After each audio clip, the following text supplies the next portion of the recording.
Okay,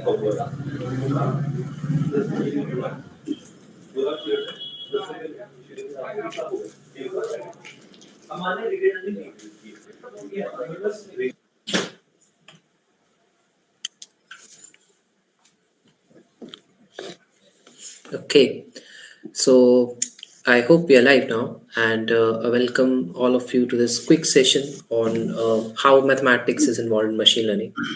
Now, my name is Shubhankit. I work at Worldwide Technology as a machine learning engineer or an AI engineer, and I've been into the field of data science since last 4.5 years, like professionally working. And then if you include the time in which I prepared, it will be like 1 or 2 years as well. So yeah, I've seen a lot of things, and I'm quite passionate about data science, right? And I think that makes me an ideal you know instructor for your first lecture here to explain you about machine learning. Okay, what makes me fall in love about machine learning, so that it might spark the same interest in you as well. So I have some topic listed down. I don't use a presentation. It will be like a traditional class where you have a whiteboard and somebody who writes on a whiteboard. So we'll just follow that thing. I'll share my screen, and I'll just keep writing on stuff. I won't be able to take doubts initially, but maybe at the end of the session we can pick up some doubts. So let me just share my screen, and we can good to start.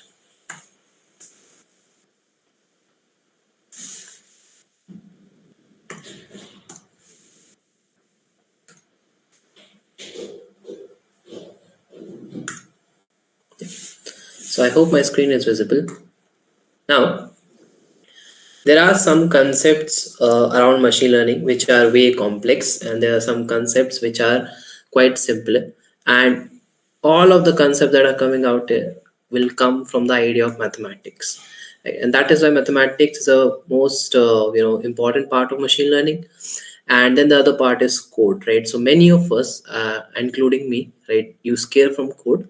Reason being that we might not be from a coding background, or come from a different engineering stream, or maybe altogether different stream apart from engineering, right? And that might be a reason to scare from code. But to be honest, in my experience, what I've observed, that coding is just one part which can be covered quite easily now in today's time, when you have things like you can generate code, right? Maybe on chat gpt or other parts, the coding has becomes comparatively easier. I'm not saying that coding has become completely easy, but comparatively easy to what we had previously. So let's keep the code part apart. We'll just focus on theory and mathematics, because if your motivation after theory of mathematics is good enough, you will be really good to go ahead and start your career in data science. If you already know these things, I hope these things will help you more to revise the concept, or just see the concept in my way once. And if you don't know about this thing, just sit back and relax. You don't need to prepare any notes. You just sit back and see what I'm doing and how I'm just preparing the story. So in the traditional world of technology, guys, what we had is we had one function. Okay, we had one logic. Let's say we had one machine. Okay, we had one machine, and you give some input to this machine, right?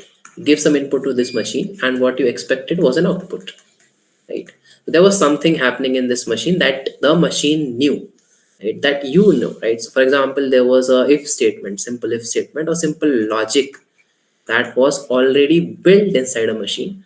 So you just have to pass an input and you will get an output. That was your simple rule based approach, or in fancy term, it's also called heuristic approach. It is called heuristic approach or rule based approach. Then came the age of algorithms, and in the age of algorithms, we had a different problem, right? And we wanted to actually do something good about that problem. So this was your simple traditional approach, where you give an input, get an output, you have some logic in between. Next, what you had was something called algorithms. And the idea what algorithm was that, hey, I know the input, I know the output. Now, can you figure out the logic for me? Now, this sounds interesting, right? That I know the input, I'm well versed about the input, and I'm well versed about the output as well. Okay, if I'll put this in, I'll get that out. I'll put this in, I'll get that out. But I don't have a formula. I don't have a logic that I can state. Okay, hey, it is working by this logic. That logic here is unknown. These are the new problems that we had, new kind of problems that we had. The logic here is unknown. Simple use case would be, let's say I go to a hill station. Okay, let's say I go to a hill station called Manali. Okay, it's a hill station in India.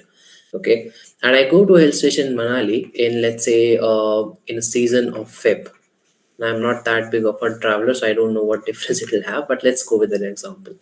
So I go in a season of Feb and I go in a season of July. Okay, so in the season of Feb, there would be comparatively higher amount of crowd coming in. Okay, and in a season of July, there would be less crowd coming in. There is more hazardous thing happening there natural wise. So you might face some issues in traveling and staying, or it might not be safe. So there would be less crowd in the season of July. This is my assumption. Like, this is how it happens, let's say. Okay, so for somebody who is hosting a BNB, or let's say somebody who is hosting a hotel in Manali, right? That person knows two things, right? They know that how much crowd will come in this particular time of a year, right? And they know the pricing that they keep for their hotel. Okay, so they will keep a higher price in Feb and they will keep a way lower price in July, right? So how can they make this decision? They make this decision on the basis of experience, right? They make this decision on the basis of experience. They have been there like for 10-15 years. That hotel has been running. Even if they are not there for 10 years, they have opened a new hotel, so they have experienced staff that understand this thing, and they keep the price accordingly. So that is how the experience part work. Now, another thing would be, how is this experience built? See, guys, I'm just diving into words till now. We have not even touched a single variable of mathematics. Okay, so I'm just telling you why I like machine learning. So, if we just break this experience into, what is this experience is built by? Experience basically built by two things. First of all, information, which again in fancy terms is called data. Another thing is time. So experience is basically built by your information and the time you spend with that particular information. Okay, so if you have enough data and if you have enough time, you can actually build this experience, right? If you have enough data and if you have enough time, you can actually build that experience, and that is what we do in machine learning, right? You get enough data and you get enough time. You either get enough time or you try to reduce this time, right? And you can actually have a machine understand or gain this experience, right? A machine can gain this experience. Yes, experience if we provide is some resources. What resources? Data and something to reduce time. What is the thing that we can use for reduce time? That is your computation power. So our equation is simple. What you want to do in machine learning, you want to build your machine learning so that now it can be experienced. To make it experience, we need data and we need computation time. Okay, now what you do with that data, what you do with that computation strength, that becomes your logic. Okay, now this input and output, they basically gives you the data, right? They basically gives your data, and your machine will give you enough computation power so that you can shrink up that learning time that you can have with the experienced person. You can now come and you can say, okay, I have a machine, and you know I have enough computation power that I can do some sort of mathematics in it. What that mathematics is, we'll look into. And then I have enough information, aka data. Now, when it comes to doing the math side of it, so till now we have established that for a machine to learn something, we need to give it an experience. And the way we are giving it experience, that we are providing it with information, right? We are providing it with information and we are providing it with sources of reduced time, that is your computation power, right? And when it will process these two things together, we will build something out. Now, how will we actually build that? So as I told you, right, what we have in machine learning is we have a machine that does not know what to do, but we have input and output. Input and output. So let's go towards our simple mathematics part. Okay, simple mathematics part. I hope all of you are familiar with something called a function, f of x. So what was f of x? Let's just do a 2-minute revision of what function is. So f of x was something that if my f of x is 2x square plus 3, and if I'll calculate f of 2, so that will be 2 multiplied by 2 square plus 3. So this becomes 8 and 13, 11. Okay, so this is basically my linear algebra. Okay, this is basically my f of x. What I am saying is that, hey, whatever this logic would be, this is logic, right, which is giving my input output. Whatever this logic will be, let me assume this logic to be a function. Assume to be a function. Let me assume this logic to be a function. And when I assume it to be a function, I'll assume this to be, let's say, for a simpler explanation, I'll assume it to be a linear function. So it's come something like ax plus b. Okay, so I've assumed my solution. Okay, my logic would look something like ax plus b. Okay, and what this logic is actually solving, it is taking inputs which look something like x1, x2, x3, x4 up to xn, and it is giving me outputs y1, y2, y3 up to, let's say, yn, right? So I've assumed this, okay, this my function is giving me the optimal solution. Let me just do one thing and reduce the thickness of a pen. Cool. Now this is my assumed function, remember guys. And now if it's a function has two things. A function has variables and a function has coefficients. So in this f of x function, and if you are watching on this YouTube, then please write it in the chat. Then if in this f of x function, what are the variables? In the f of x function, the variable is x and the coefficients is my a and b, right? Coefficient is my a and b when I'm talking about f of x. You might be thinking this is a quite fundamental thing, but trust me, we'll come back to this. Okay, let's park this for now. We'll come back to this. Now assume my function to be ax plus b, right? So for a different values, I can calculate errors.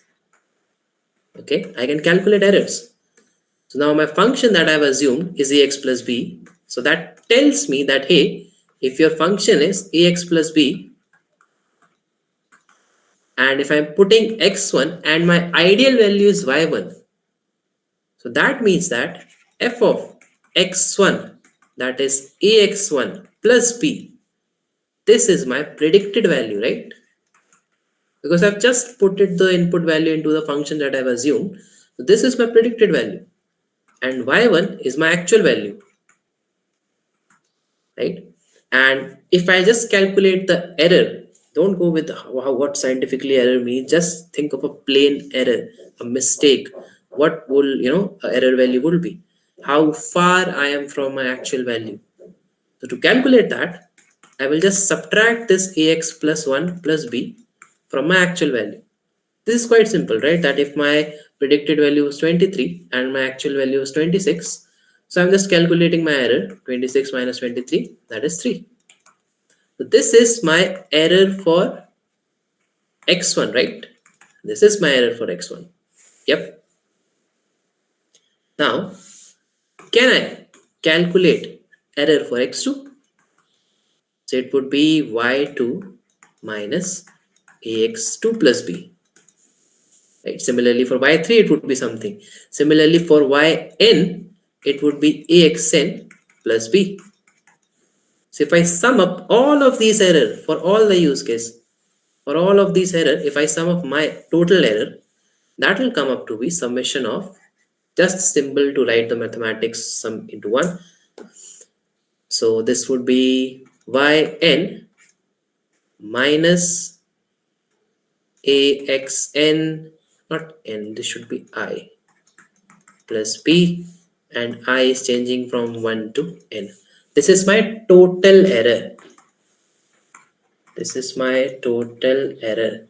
Till now guys, I have not done anything. new. Whatever mathematics we have done till now is something that we study up to the 8th standard.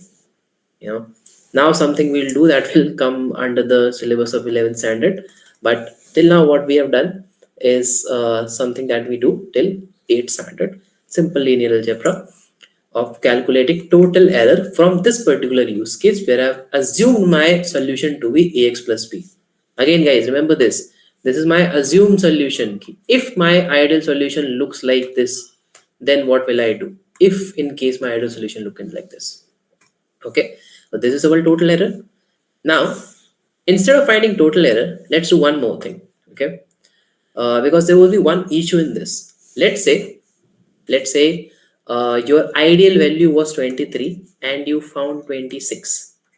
Okay, so your error is -3. Actual minus predicted. This is actual, this is predicted. And if your actual value was 29 and you found 23, right? So here your error is +6, right? So you want to understand that thing, that these plus and minus thing may cancel each other out, right? And we don't want to list that, right? We want it to be 3 in this and 6 in this. That is what we want as in our error. Sorry guys, my mother is calling. I'll have to pass this up. Cool. So you have 3 and 6 as an error here. You don't want +3 or -3 because they will cancel each other out. So just to cover that thing, I'll do one thing. I'll take a square of this thing. Just square of that thing. Now everything is in square terms, so it will all come positive. Right? So we are not concerned about one error will cancel out the other error. And I will do one more thing. I'll divide it by 1 upon n. So now instead of total error, this becomes average error, right? Sum of average error, sorry. This becomes average error because you have divided by total number of elements that was out there. And I will also divide it by 2. And what this 2 will do, we'll see later. Okay. So basically now you have is your sum of squared errors, mean sum of square error, right? Or you can say MSE, mean sum of square error. Okay. And this looks something like 1 upon 2n summation I equals to 1 to n y minus yi minus axi plus b. This is your mean square error. Okay, I hope everyone is good till now. Again, we have nothing complex till now, guys. I'll just give you a quick recap. Okay, this was like when our parents got married. This was that time of logic. This is what we need, that we have input and output, and we want to figure out the logic. That was what is happening right now in terms of AI. And to do this, I just give you an example that to do this, you basically have to teach your machine experience, right? And experience is built out of two things: information and time. And it basically process information and time, right? So for information, you will need data, and to reduce the time, you need computation power. If you have more computation power, you can process it quickly and you can reduce the time, right? So when we established that fact, we move ahead and we said, hey, let's do one thing. Let's assume our function to be f of x.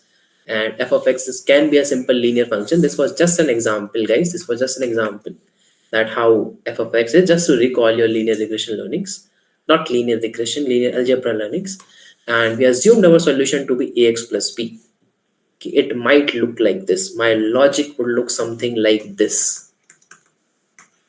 Okay, and I said you that here the variables here are x and your coefficient is a and b, right?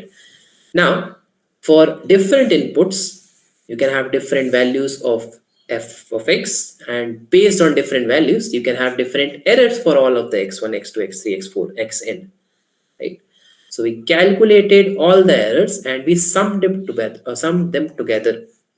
And just to cancel out the positive and negative errors, because they were canceling each other out, to stop that thing, we squared them, right? So that all of them now become positive, right? Square of a negative number is positive, right? So all of them will now become positive and they will not have any problems now to cancel each other out. Then we just took a average of it to create a mean square error. Now, our problem is simple, guys. Now, why our problem becomes simple? I have an error. I have a total error. Hey, this is how far my model is from the ideal model.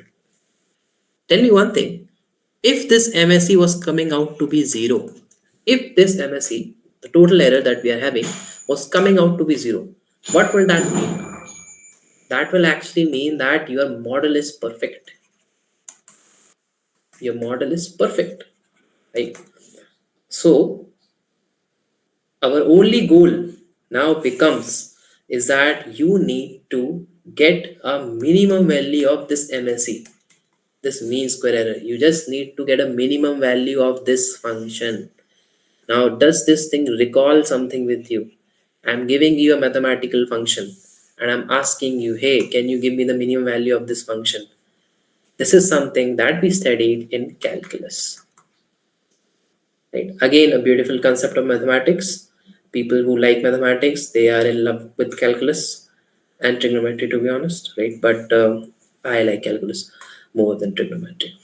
So what you have to do now is you have a function f of x, not f of x, sorry. You have a function which is your MSE function, mean square error function, and you want to minimize that function, right?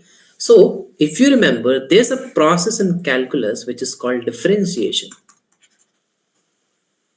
Now, when I teach this in my courses or in my boot camps, so as soon as I just take a name of differentiation, some of the people, they just put a request for refund, because when I say differentiation, they think like we are going to do 2-3 pages of differentiations, or I'm going to just pull out some old book or complex books where I'll ask you to solve this differentiation problem. No, nothing like that. We just, first of all, we don't need to do any sort of mathematics by hand when you actually work on data science project.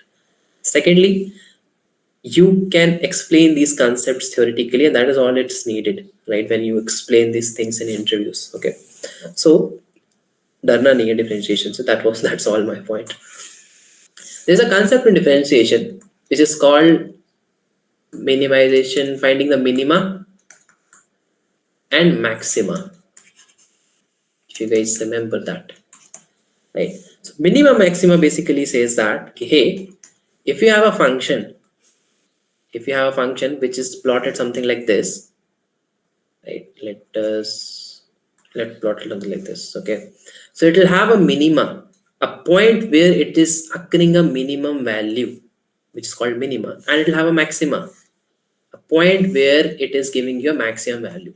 So function may or may not have minimum maxima, but if you want to find that, there is a process in differentiation that you can use. And what is this process?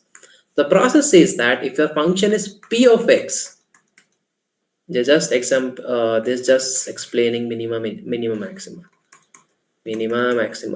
That's a recall to our old mathematics. If you have a function of p of x and you want to find the minimum value of that, or where does actually this function gives me the minimum value, right? You actually take a differentiation of that function and equate that to 0. This hashtag small apostrophe is not hashtag, sorry, apostrophe is will equate it to 0. Okay, now I mean, hashtags are also in trend right now, right? I mean, a small hashtag might stop Amazon code, but let's not go there. So a p apostrophe of x is basically a differentiation of p of x, right? Now this will not necessarily give you minima, it might also give you maxima. So generally you just take a double differentiation, right? See if it's positive or negative, and on the basis of that you decide. But let's not go there. Let's assume that when you differentiate and equate it to 0, you actually get a minimum value of a function. So let's put this into action. What is our function? Our function is MSE, a mean square error, which is 1 by 2n, and in the bracket you have something like summation I equals to 1 to n, and then you have yi minus axi plus b, right? This was your function. Okay, and our goal is just to minimize this. right? Because if I minimize this function, I'm actually getting the minimum error value. Okay, I'm there, right? I just want to get the minimum error value. Now, remember I told you we'll come back to one part where I discuss what are the variables and what are the coefficients. Okay, so in ax plus b, let me just put in the same chart. In my f of x, ax plus b, x was a variable and a comma b were coefficients, right? This is correct. Now tell me, in my MSE functions, and if you're watching it live, then I'll take a just 2-3 second pause of like a 5 second pause, and I want you to answer this in the comments or answer this in the chat or wherever you can. Right? Tell me, what is a variable in this MSE function and what are the coefficient in this MSE function? What are the variables and what are the coefficients? Remember guys, what are variable, what are coefficients? So these would be your, like, the one that changes will be a variable, and one, the value that you know, would be your coefficients. So in this function where yi minus axi plus b, what is your variable and what is your coefficient? So I'll take a 5 second pause. Sorry, 5 minute pause would be long for a live video. Think about it. Meanwhile, I'll change the color of my pen.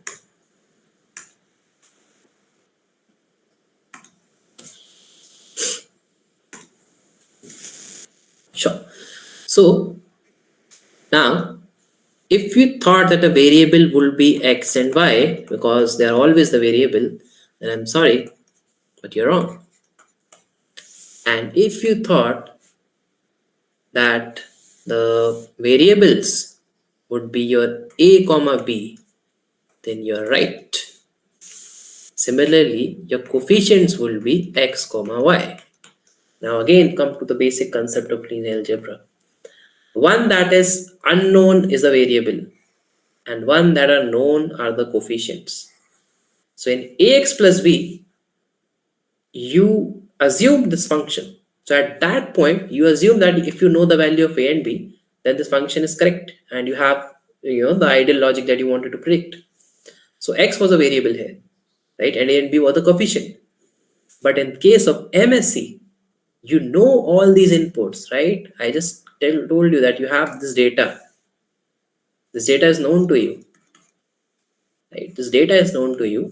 And when you know this data, so this equation will span out, right? It will not be like a single line equation. It will span out. It will span out to 1 upon 2n, right? y1 minus ax1 plus b square plus y2 minus ax2 plus b square, like that, right? It will open up because the summation sign will open up, and you know all this x1 y1 because that is the input data that you know. That is what where we started with. Hey, in this age we know input and output, so we know x1 and y1, right? And the only thing remaining here is a and b, because if you find the ideal value of a and b and as well, then you can put them back into your original function and you will have your f of x, right? So basically this MSE now becomes a equation in a and b, right? MSE becomes a equation. Let me write it once again, because I want you to remember this function, because this function is supposed to be asked in your interview directly, right? They might ask you to just write the function for f of x, or not for mean square error. Okay, so what you have is y minus ax plus b complete square y1 x1 xi, sorry. Okay, so in this function, MSE function, let's call it cost function. This is also called cost function, and let's represent it by j. Why the cost function is represented by j and not by c, I don't know. This is how my instructor told me. Okay, it's represented by j. Okay, So what all I want to find now, my goal is now to find the optimal value. Focus on this word optimal. It's a very important word in terms of data science. My goal is now to find the optimal value of A and B that gives me minimum value of J. That's it. That is all your goal is right now. And to do that, you have two different ways. One way is your simple normalization, which I think we won't go into this because it become too complex for just one lecture. One way is your normalization, and another is your gradient descent. Gradient descent is kind of a number system of machine learning. Remember, till our fifth standard, every first chapter of mathematics was number system, but it was getting complex, right? Even in machine learning, you go in data science. If you are doing a machine learning model, you are using gradient descent. If you're using a deep learning model, you are using gradient descent. If you're, in easy terms, if you're using chat gpt, that is also using gradient descent, because chat gpt is built on transformers, it is based on attention mechanism, but it involves a deep neural network which is based on gradient descent as well, which will do some back propagation, forward propagation. It will do things in gradient descent. There are two ways to it. Let's not go to gradient descent because that will become a lecture in itself. Okay, let's see the normalization, because I think your concept is okay now, that okay, I have a function, I want to minimize it, right? And you will use calculus for it, right? I will calculate my differentiation of this function j dash. So if you guys also remember, I have two variables in it, so I will do partial differentiation here, right? And I will calculate j dash for a, and I'll calculate j dash for p, and I will equate them to 0. When I'll equate them to 0, they will give me the value of a and b, for which the value of j would be j function, which is my cost function, or you can say which is my error, would be minimum. I will get the ideal value of a and b, which suits the condition, right? Now, once I get this value of a and b, I'll just have to put it back into this. Let's say a comes out to be 3 and b comes out to be 2, right? So this becomes 3x plus 2. So my machine learning function is just 3x plus 2. So this basically tells me that, hey, whatever problem you were trying, you had multiple x ones, right? Multiple x. You have here, you had something like this. And accordingly, you had some y values, right? You had some y values for each of them. So this basically tells me that, hey, there would be a line that gives you the minimum error, that gives me the minimum possible error, okay? So yeah, that is the basic idea of machine learning. Okay, this is the something that we teach at our first class of data science, that how machine learning works, right? And this is something that, if you understood it properly, you will see how things are getting used. So remember how we had concepts, big concepts like vector, right? Or calculus, right? So you used to solve, this is a function, differentiate it, right? Do a 2 times differentiation and many more things in that, but there was no practical application of it. If I still ask you that, hey, you solve that determinant problem in matrices, right, which used to go for 2, 3, 4 pages, or even worse, the inverse problem in mathematics, right?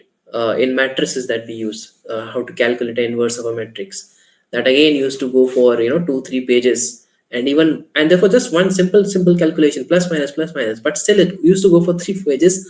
And till my 12th standard, I didn't knew like why did I study these things, right? I mean, there's no practical application of it.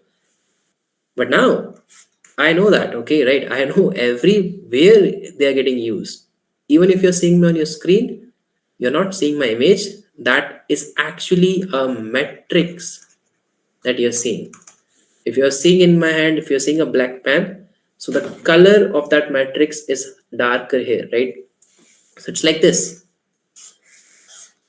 right? If this is my image, and let's say if this is something I look on your screen right now, and if I'm holding a pen that is black, right? So all of these are matrices, right? Like that. And based on what number is stored in individual cells, you see different colors, right? You see different colors. So you will have a higher number here and you have a lower number here. Just give me an example. That's why you see a color difference, and collaborating all these things together, an image is formed, right? That is a use of matrices in actual real world. Similarly, right, so if you are somebody who did this mathematic concept and you are curious about where to use them, data science is for you, because that is where they're directly used. Small things are affecting a huge part of bigger application when it comes to using mathematics and data science, right? Probabilities, right? Where is probability is used, right?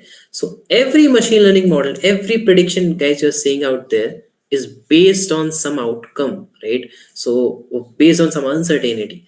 So every machine learning model you see on your simple use cases, right? So for example, ETA, let's say some of you might be ordering food today, right? Because it's Sunday, so you might be ordering food today from Zomato or Swiggy.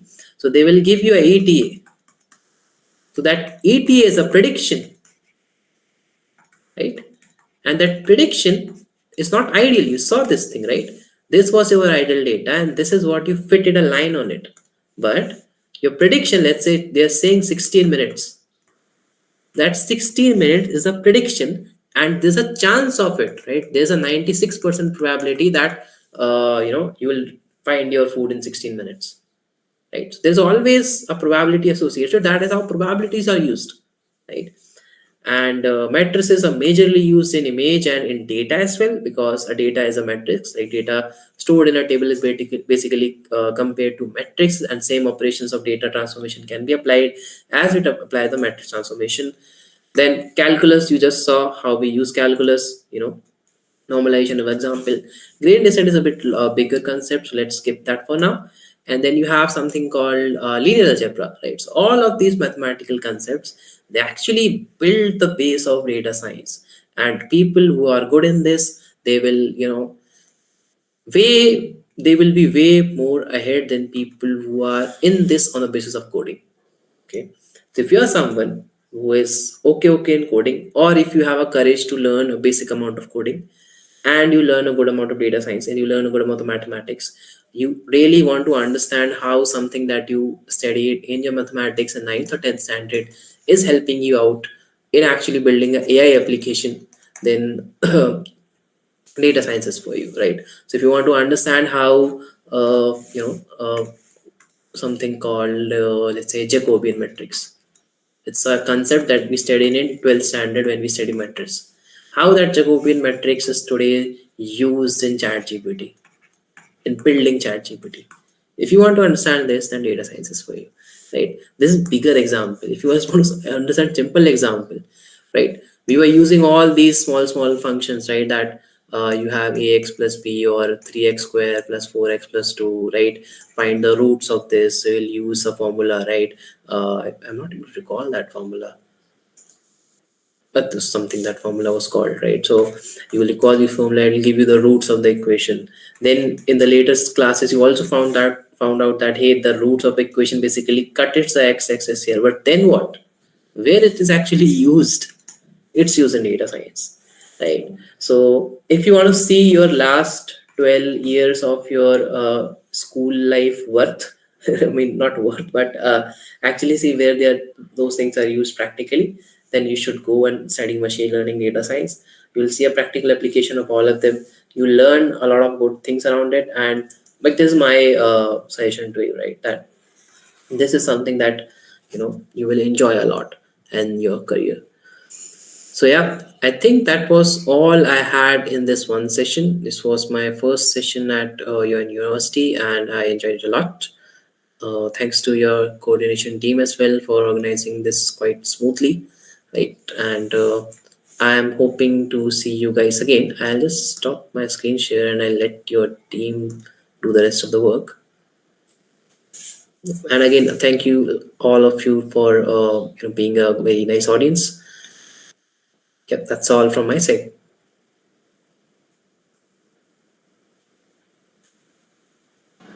Thank you so much, sir, for this session. We appreciate your time and effort in making this session so valuable. And more importantly, we appreciate the real life examples that made it so simple and easy to understand. It really bring out the concepts to life, making them easier to understand and relate to the people. Since I'm assuming most of the participants would be beginner here, mostly students from first year and second year. Thank you so much for your time and efforts, and to you guys for being a great audience. And our next session will be conducted tomorrow, that is December 23rd at 8 p.m. We'll be covering back propagation there. So I hope you'll do the courtesy of attending tomorrow too. Thank you so much. That will be it. If you guys have any queries and if sir has the time to, you can jump to that.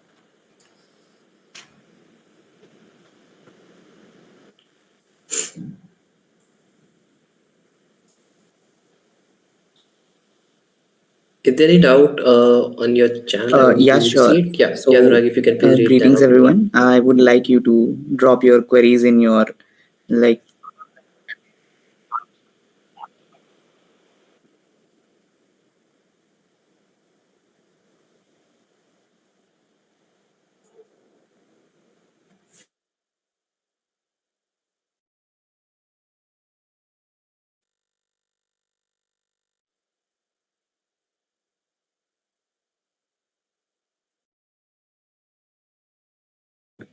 So, sir, we do have a question, and so there is a question by Shivam Khandelwal. Why, half of n and not one of n NSE formula?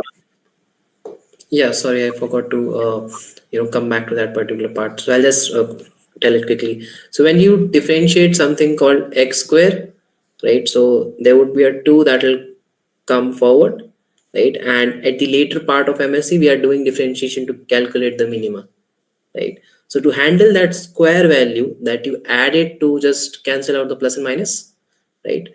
To handle that additional value that you added on your side, you are adding that 1 by 2n so that that 2 gets cancelled out. That's it. Thanks, Shivam, for asking that.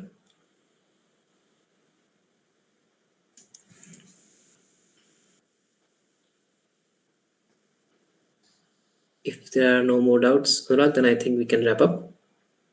Yeah, sir. Shivam responds. Okay. So, any more questions?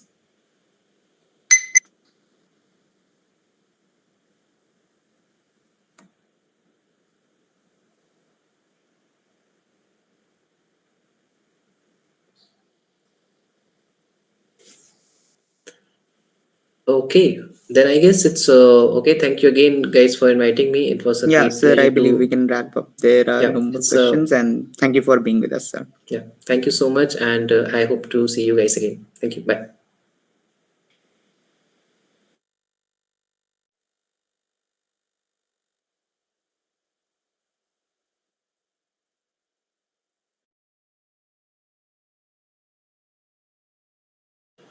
Hello, everyone. I would like to thank you all for attending, joining, and being a good sport. काफी सारी queries and interaction देखा live chat में that